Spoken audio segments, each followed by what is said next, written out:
L'homme s'était contenté de froisser un billet et de le plonger dans une infusion de thé. Mais lorsqu'il le retira, le billet tout neuf qu'il avait auparavant semblait désormais être un vieux billet usé depuis des années. Réalisant que cette méthode était efficace, il jeta d'un coup tous les billets dans le thé, car il s'agissait en réalité de faux billets fraîchement imprimés. Alors ils attendirent d'un queue que les billets soient bien imbibés de thé, les accrochèrent à une corde à linge, puis les séchèrent au sèche-cheveux. Pour tester la qualité de leurs faux billets, les deux frères se rendirent dans une petite supérette de la gare. Mais à peine le gérant eut-il pris le billet et tiré légèrement dessus qu'il jeta un regard menaçant, avant de saisir brutalement la main du plus jeune frère. L'aîné, réalisant que quelque chose n'allait pas, se précipita pour aider son frère. Il dut employer toute sa force pour le tirer hors de la foule. Mais le gérant ne comptait pas les laisser partir si facilement. Il abandonna son stand, appela du renfort et tenta de les capturer pour les livrer à la police. Les deux frères n'eurent d'autre choix que de fuir à toute vitesse. Après avoir couru sur plusieurs kilomètres, ils parvinrent enfin à semer leurs poursuivants. Ils n'auraient jamais imaginé que leurs faux billets, si minutieusement fabriqués, seraient aussi faciles à détecter. Mais au lieu d'abandonner, ils rentrèrent chez eux. Dashan, l'aîné, prit les billets en main et se mit à réfléchir. Pourquoi un faux aussi réaliste avait-il été repéré aussi vite? Il décida alors de mélanger un faux billet avec deux vrais et demanda à son frère, les yeux fermés, de deviner lequel était le faux. En quelques secondes, le plus jeune le retrouva. La raison, elle se trouvait dans le papier. Les vrais billets utilisent une pâte de coton spéciale, alors qu'eux utilisèrent du papier à base de pâte de bois. Le toucher et même le son étaient clairement différents. C'est ce qui avait permis au gérant de démasquer le billet en un coup d'œil. Pour trouver un papier ressemblant à celui des vrais billets, les deux frères parcoururent la ville entière, fouillant chaque recoin. Mais impossible de trouver quelque chose de similaire. Jusqu'à ce que Dashan découvre par hasard une page de magazine dont le toucher rappelait la pâte de coton, mais un peu trop fine. Il eut alors l'idée de superposer deux feuilles, ce qui produisit un résultat très proche du vrai billet. Ayant trouvé le bon papier, les frères se mirent au travail. Fabriquer de faux billets de qualité ne se limite pas à imprimer des motifs. Il faut dessiner à la main chaque détail, car les billets utilisent des techniques de micro-impression, invisibles à l'œil nu et nécessitant une loupe. La première étape était donc de réaliser une ébauche à la main. Heureusement, Dashan avait un grand talent pour le dessin.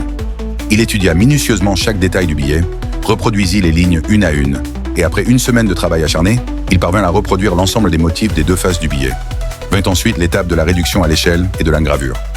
Pour rendre les motifs plus réalistes, Dashan appliqua une bonne solution chimique sur la surface, puis passa le papier au four à plusieurs reprises. Une fois le moule terminé, ils y insérèrent de vrais fils de sécurité, démontés depuis des billets de faible valeur. Par exemple, un fil de sécurité de 10 roupies pouvait très bien être recyclé pour un faux billet de 500. Ensuite, ils humidifièrent le tout pour obtenir une structure en sandwich, typique des billets. Mais un nouveau problème surgit. Les chiffres des billets changent de couleur selon l'angle de vue. Dashan trouva une solution, mélanger peinture métallique et encre d'imprimerie. L'effet était bien plus convaincant. Il appliqua ensuite une couche de lac bleuté qui donnait ce bruit net caractéristique des vrais billets lorsqu'on les froisse. À nouveau, ils plongèrent de les faux billets dans du thé pour leur donner un aspect vieilli, puis les séchèrent au sèche-cheveux. Le résultat, une pleine cloison de faux billets tout frais. Pour tester leur réussite, ils se rendirent à nouveau sur un marché pendant la pause de midi. Le frère cadet tenait le bras de l'aîné, prêt à fuir en cas de problème. Quand celui-ci remit le faux billet au vendeur, son cœur battait à toute vitesse. Mais le commerçant ne broncha pas et lui rendit même la monnaie après lui avoir tendu une boisson. Le billet était passé. Encouragés, ils cherchèrent à écouler un plus gros montant. Ils contactèrent un revendeur de faux billets, espérant vendre pour 100 000 roupies de faux. Mais ce dernier, lié à un baron du crime, doutait de leurs compétences. Pour le convaincre, Dashan demanda 2 vrais billets, puis glissa discrètement un faux parmi eux sous la table et défia le chef de repérer l'imposteur. Celui-ci examina les billets pendant 10 minutes, sans succès. Même Dashan ne savait plus lequel était le faux. Impressionné, le chef accepta l'affaire. « Donne-moi des billets de 500 et 200, dit-il. Si tu peux me faire 2 millions dans les 2 semaines, l'affaire est conclue. » Sans hésiter, Dashan accepta. Mais sur le chemin du retour, son frère se mit à douter. Leur équipement était rudimentaire. Ils manquèrent de matériaux. Comment produire 2 millions en si peu de temps? Mais Dashan était confiant. Son oncle possédait une imprimerie. Il alla le voir pour le convaincre de les aider. Au début, l'oncle tenta de le dissuader, refusant de se mêler à quelque chose d'illégal.